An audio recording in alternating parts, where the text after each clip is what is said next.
Polling బూతుల్లో నా ముఖ పరిచయం లేకపోయినా వాళ్ళే స్వయంగా ఎన్నికల ఏజెంట్లుగా కూర్చొని అపార్ట్మెంట్లలో వాళ్ళే చందాలు వేసుకొని బస్తీలలో పేదవాళ్ళు మన నుంచి ఏం ఆశించకుండా ఆనాడు నాకు అండగా నిలబడ్డారు. ఈరోజు వాళ్ళ రుణం తీర్చుకునే అవకాశం వచ్చింది.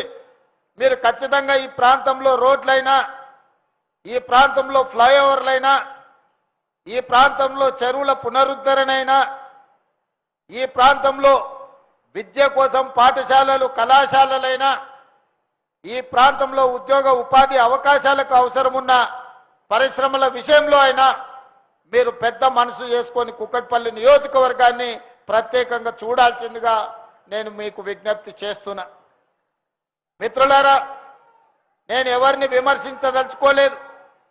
విమర్శల ద్వారా నా సమయాన్ని వృధా చేసుకోదలుచుకోలేదు. 10 సంవత్సరాల ఆ పరిపాలన, 2 సంవత్సరాల మా పరిపాలనను బేరీజు వేసుకోండి. ఆనాడు ఇచ్చిన ఏ సంక్షేమ పథకాన్ని రద్దు చేయలేదు. అది రైతు భరోసా కావచ్చు, ఉచిత రైతుల కరెంటు కావచ్చు, ఇలా చెప్పుకుంటూ వెళ్తే వాళ్ళు ఏమి ఇచ్చిండ్రో అవన్నీ ఇవ్వడంతో పాటు అదనంగా ఈనాడు 3,28,00,000 తెలంగాణ ప్రజలకు ప్రతి వ్యక్తికి 6 కిలోల సన్న బియ్యం ఈరోజు ఇస్తున్నామా లేదా మా అక్కల్ని చెప్పమని ఆలోచన చేయమని నేను అడుగుతున్నా. ఆయనలో దొడ్డు బియ్యం ఇస్తే బర్రెలకు దాన పెట్టుకునే పరిస్థితి, కోళ్ళకు దాన పెట్టుకునే పరిస్థితి. ఇవాళ సన్న బియ్యం ఇస్తే మన సంటి పిల్లలకు బుక్కెడు బువ్వ పెట్టే పరిస్థితి. ఇవాళ ఒక్క బియ్యం గింజ కూడా వృధా కాకుండా ఈరోజు కోట్లాది మంది సన్న బియ్యంతో అన్నం తింటున్నారా లేదా మా అక్కల్ని చెప్పమని నేను అడుగుతున్నా. ఇంటి ఆయనకు తెలియకపోవచ్చు బియ్యం ఎక్కడి నుంచి వచ్చినాయో, కానీ మా అక్కలకైతే తెలుసు కదా ఆ బియ్యము ఈ తమ్ముడు రేవంత్ రెడ్డి మీకు సన్న బియ్యం ఇచ్చిండి అన్న సంగతి. ఆనాడు ఊర్లలో వ్యవసాయానికి ఉచిత కరెంట్ ఇస్తుంటే, అయ్యా మరి మాకైతే భూమి లేదు, భూమి ఉన్నోళ్ళకే రైతు భరోసా ఇస్తేవి, భూమి ఉన్నోళ్ళకే ఉచిత కరెంట్ ఇస్తేవి, భూమి ఉన్నోళ్ళకే అగ్వ సగ్వకు ఎరువులు ఇస్తే, మరి పట్నంలో ఉన్న మా పరిస్థితి ఏంది అని అంటే నిజంగానే కదా పేదోళ్ళ గురించి ఆలోచన చేయాలి కదని ఈరోజు ప్రతి పేదవాడికి 200 యూనిట్లు ఉచిత కరెంటు, మీ ఇంట్లో కరెంటు బిల్లు కట్టకుండా మీ ఇళ్ళలో కరెంటు వస్తుందా లేదా, లైట్ వేసినప్పుడల్లా మా అక్కల్ని గుర్తు చేయమని అడుగుతున్నా. ఈ సంగతి ఇంటి ఆయనకు తెలియదు, ఎందుకంటే లైట్ స్విచ్ చేయడం ఉందో ఆయనకే తెలియదు.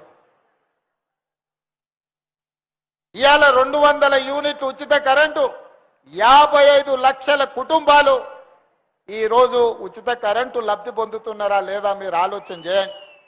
ఆయల్లో దీపం పథకం ద్వారా ఇందిరాగాంధీ గారి వారసత్వంగా వచ్చిన సోనియా గాంధీ గారు కట్టెల పొయ్యి మీద వంట వండితే ఆ పొగ ఊపిరితిత్తుల్లోకి పోయి ఆడబిడ్డలు క్యాన్సర్ వచ్చి చచ్చిపోతుంటే, కళ్ళు మండిపోతుంటే పిల్లలకి ఎట్లయినా వండి పెట్టాలి అని క్యాన్సర్ బారిన పడ్డా మా అక్కల బాధను భరించింది.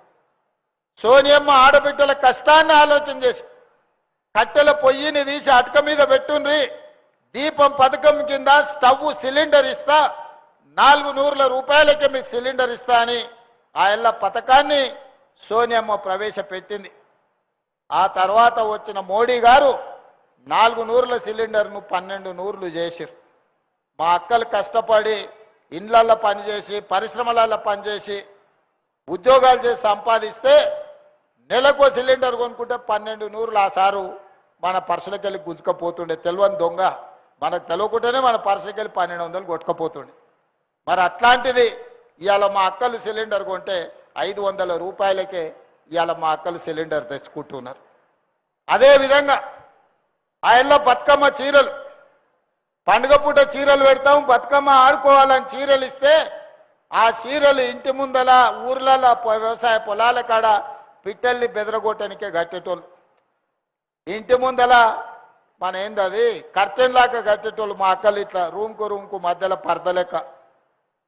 కానీ ఇవాళ ఆ ఇందిరమ్మ చీరలు వద్దు, ఆ ఇళ్ళ ఇందిరమ్మ చీరల పేరు మీద బతుకమ్మ చీరల పేరు మీద వాళ్ళంటే మేము ఇందిరమ్మ చీరలు ఇస్తామంటే బతుకమ్మ చీరలలో ఇందిరమ్మ చీరలు వద్దన్నారు. అయినా సరే మా అక్కలకు నేను పెట్టే చీర పుట్టింటోళ్ళు పెట్టిన సారే అని నేను చీర పెడితే గాడ మా అక్క ఇందిరమ్మ చీర కట్టుకొని వచ్చింది. మా అక్క గాడు ఉన్నది, లేచి నిలబడక్క చూపిరు అందరు చూడు మా అక్క ఎంత మంచిగా ఉందో. ఇగో ఇన్ని వేల మందిలో మా అక్క మంచిగా మెరిసిపోతుంది పాలపిట్ట లెక్క. మరి మీ తమ్ముడు పెట్టిన సారే ఇందిరమ్మ చీర కట్టుకొని మా అక్క పండుగ పూట వచ్చింది మా ఇంటికి. ఈ చీర మీ తమ్ముడు పెట్టింది కాదా అక్క? కోటి మందికి ఇందిరమ్మ చీరలు ఈరోజు రాష్ట్రంలో కోటి మంది ఆడబిడ్డలకి ఇవ్వాల నేను ఇందిరమ్మ చీర పెట్టిన. అదేవిధంగా కూలికి పోవాలన్నా, పనికి పోవాలన్నా, పిల్లలు చదువుకోనికి పోవాలన్నా, మీరు ఎక్కడైనా పరిశ్రమలలో కార్మికులకు పోవాలన్నా బస్సు కిరాయికే 5-6 వేల నుంచి 10,000 రూపాయలు ఖర్చు అయ్యేది. ఇక అమ్మగారింటికి పోవాలంటే ఇక అవాసకు పున్నాకు కూడా ఇంటి ఆయన పోనిచ్చేటోడు కదా, దండగమారు ఎవరం ఎందుకమ్మా ఏమున్నది చూడలేదా మీ అమ్మని పుట్టినప్పటి నుంచి ఆడుకోతావు అనేటోడు. అమ్మవారిని దర్శించుకుందామంటే ఆ అవకాశమే లేదు. పెద్దమ్మ గుడికి పోవాలన్నా, లక్ష్మీనరసింహస్వామి దగ్గరికి పోవాలన్నా, యాదగిరి గుట్టకు పోవాలన్నా, లేకపోతే భద్రాచలం పోవాలన్నా, ఏడికి ఇల్లు దాటాలంటే బస్సు కిరాయిలు 100 రూపాయలు ఖర్చు అయ్యేది. మరి ఇవాళ మా అక్కల్ని అడుగుతున్నా, తెలంగాణ రాష్ట్ర నలుమూలల 7 తారీఖు నాడు నేను ముఖ్యమంత్రి అయితే 9 తారీఖు 2023 నాడు ఆడబిడ్డలకు ఆర్టీసీ బస్సుల్లో ఉచిత ప్రయాణం. మిమ్మల్ని ఎవరన్నా బస్సు కిరాయి పైసలు అడిగితే నా ఫోటో పర్సులో పెట్టుకొని మా తమ్ముడు పట్నం వాళ్ళు ఉంటారు తెచ్చుకోపోండి అని కండక్టర్కి చూపించామన్నా, మా పొన్నం ప్రభాకర్కి చూపించామని చెప్పిన. ఆయళ్ళటి నుంచి ఇయ్యాలటి దాకా మా అక్కలు చెప్పాలి. మా అక్కలు ఎప్పుడు నిజమే చెప్తారు. ఎవరన్నా 1 రూపాయి మిమ్మల్ని బస్ కిరాయి అడిగినరా అక్క? అడిగినరా? మరి ఇవాళ మీకు 12,000 కోట్ల రూపాయలుగా పొన్నం ప్రభాకర్ సార్కు నేను కట్టినా మీ తరఫున. ఆ సారి కిరాయి పైసలు లేకపోతే కుదరదంటే నేను కడతా స్వామి, నేనేం లేకుంటే కాదు, వాళ్ళకు మా చెల్లెళ్లకు మా అక్కలకు నేను తోడున్నా, వాళ్ళ తరఫున నగదు నేను కడతా, వాళ్ళు మాత్రం ఉచితంగా పోవాలి, వాళ్ళని అడగొద్దని చెప్పి పొన్నం ప్రభాకర్కి ఇప్పటికి 12,000 కోట్ల రూపాయలు ఇవాళ నేను మీ తరఫున ఉచిత బస్సు కట్టిన. ప్రభాకర్ గారు ఉచితంగా ఇవ్వలేదు అక్కో, ఏమన్నా ఉచితంగా ఇచ్చిండు అనుకునేరు. నగదు నేను కడుతున్నా, ఉచితంగా మీరు ప్రయాణం చేస్తున్నారు, గంతే తేడా. ఇవాళ ఉచిత బస్సు ప్రయాణం మా ఆడబిడ్డలకు ఇచ్చినా లేదా ఒకసారి ఆలోచన చేయండి. స్వయం సహాయక సంఘాలు 0 వడ్డీ అన్నారు, గుండు సున్నా పెట్టారు, ఈపులకు సున్నం పెట్టారు. గత ప్రభుత్వం ఎనడాన్ని ఇచ్చిండా? ఇవాళ 65,000 కోట్ల రూపాయల బ్యాంకు లింకేజ్ ఇచ్చి 2,500 కోట్ల రూపాయలు మీ తరఫున వడ్డీ బ్యాంకులకు నేను కట్టినా. మా అక్కలు వ్యాపారం చేసుకోవాలి, రూపాయి కూడబెట్టి పెంచుకుంటే పిల్లల చదువులకో, ఇంటి శుభకార్యానికో, లేకపోతే ఏదో ఒక మంచి కార్యక్రమానికి పనికొస్తుందని మా అక్కల కోసం 65,000 కోట్ల రూపాయలు ఇవాళ బ్యాంకులో లింకేజ్ ఇప్పించి మా సీతక్కను కాపలాగా పెట్టి ఇవాళ మీకు పైసలు ఇప్పించిన మాట వాస్తవం కాదా? స్వయం సహాయక సంఘాలలో ఉన్న మా అక్కలు చెప్పాలి. మీరు బస్సులలో ఉచితంగా ప్రయాణం చేస్తే మా ఆటో సోదరులను రెచ్చగొట్టి మా ఆటోలు నడుస్తలేవు, ఆడబిడ్డలకు ఉచిత ప్రయాణం బంధు పెట్టురని బస్టాండ్లలో ధర్నాలు చేసిరు. మీరే చూసిరు, నేను చేసుడు కాదు. బస్సులలో పోయిన వాళ్ళ మీద ఎట్లా పడితే అట్లా మాట్లాడిరు. ఆటో డ్రైవర్లను రెచ్చగొట్టి ప్రభుత్వం మీద కుసిగొల్పి మీ ఉచిత బస్సు బంధు పెట్టాలని కొంతమంది కంకణం కట్టుకొని కడుపులో విషం పెట్టుకొని బయలుదేరింది.